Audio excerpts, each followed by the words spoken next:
Hello, I'm Ollie and this is CriminOlly, where I talk about crime, pulp, horror, that kind of thing. Today, horror with a bit of crime thrown in. I'm going to talk to you about Kin by Kealan Patrick Burke.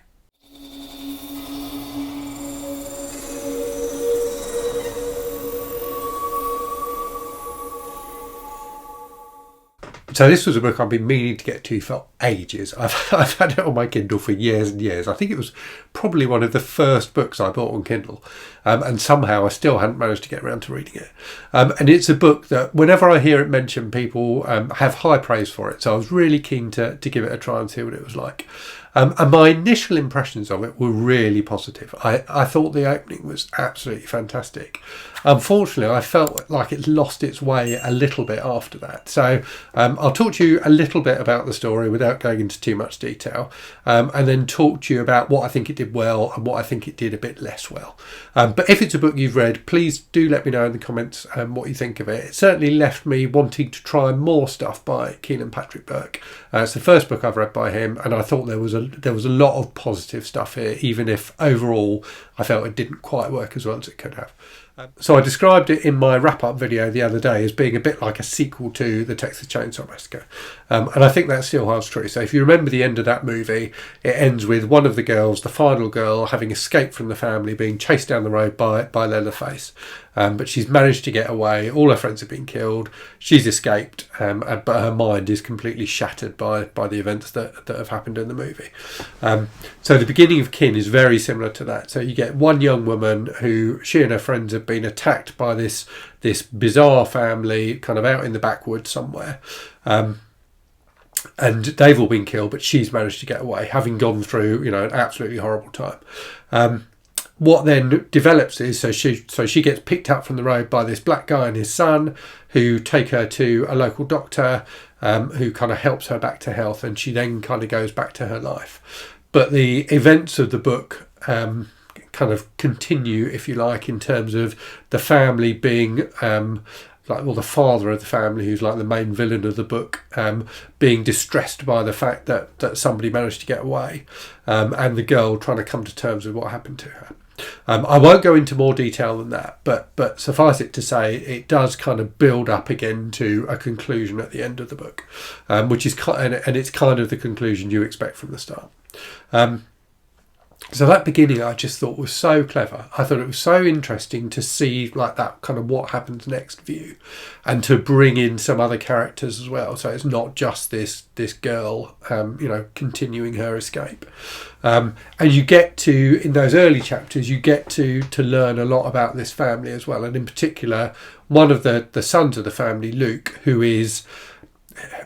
understands that what this family do is terrible, and to give you an indication of what they do, they are very much like the family in the Texas Chainsaw Massacre. So there is all of that kind of rural, disturbing horror in this book that you would expect. So there is cannibalism, there is incest, and it seems to me, having read a bunch of disturbing books recently for this disturbing books project I'm doing, that those two things are the things that people put in books when they want their book to be disturbing. If you want a book to be disturbing, chuck in some cannibalism and some incest and you're halfway there. And this was definitely a disturbing book. There are some very disturbing scenes. There's some very disturbing flashback stuff involving Luke, the son of the family, or one of the sons of the family. And there's some kind of disturbing, but also just wonderfully and horrifically grotesque stuff involving the mother of the family, who is bedridden in a particularly horrific and unpleasant way. So yeah, there's some really interesting stuff here, and that first section of the book with the young woman escaping, with her being helped by this guy and his son, and what happens thereafter with the family, and the father and the family being furious that someone's escaped, and the kind of retribution he takes on local people. So it develops interestingly, but then for me, the middle third of the book, and it's divided into three quite clear acts. The second act just felt to me like it lost its way a bit, and it introduces introduces some additional characters who didn't really, it seemed to me, add anything to the story, and kind of distracted from the main part of the story that was interesting me. And it also becomes less of a horror novel and more of a crime novel in that middle section. It feels a bit like a kind of an Elmore Leonard book or something like that, in terms of it being about kind of small time crooks and that kind of thing. People struggling to get by, and doing what they need to in order to get by. So yeah, the middle section did lose me a bit, but then when it comes around again to the final section, that was quite enjoyable and satisfying. But yeah, it wore out some of the goodwill, if you like, that it had built up in that first act. So I thought the first act, as I say, was fantastic. Really tense, really gritty, really horrific at times.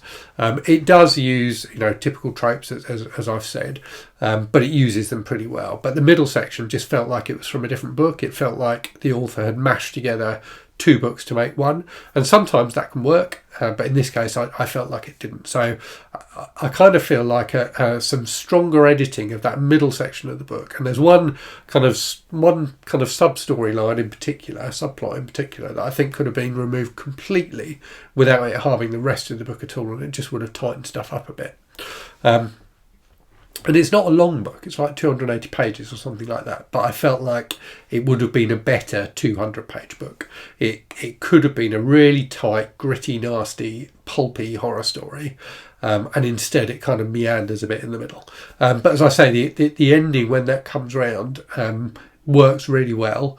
There was a lot to enjoy here. So if you like that kind of slightly grimy style of horror novel, that has that that Texas Chainsaw Massacre vibe. But the thing I love about the Texas Chainsaw Massacre is it just all feels so stripped down and so raw. And I love there's a quote, and I'm completely blanking now on who it's from. It might be John Carpenter or someone like that, who says the second time you watch a Texas Chainsaw Massacre, you feel like you're watching an edited version of it. Because the violence in a Texas Chainsaw Massacre, a lot of it is actually implied. You think it's a really, really graphic film, but a lot of the violence is actually just slightly off screen. But it has that raw brutality to it that is really effective. And Kin has some of that as well. So there's some wonderfully grotesque imagination in this book, which I really enjoyed. But yeah, plot-wise, it just floundered a bit in the middle. Okay, time for a random book from the shelves. This one by another of these authors, like Kealan Patrick Burke, seems to be kind of the new wave of horror. So this is The Pallbearers Club by Paul Tremblay. So I've only read a couple of Paul Tremblay books so far, both of which I've talked about on the channel. So Cabinet at the End of the World, which I thought was okay, and A Head Full of Ghosts, which I thought was fantastic. So I'm looking forward to reading this one at some point. I think it's supposed to be a bit less of a horror novel and more kind of a coming of age novel. But yeah, looking forward to giving it a try soon. So I hope you enjoyed that. Let me know if you've read Kin and what you thought of it. Like I said, I think there's a lot that's really good here, but some tighter editing would have made it even better. Anyway, I will leave it there and say thank you very much for watching. Hope you're safe and well out there. Hope you're reading good stuff, and I'll speak to you again very soon. Cheerio.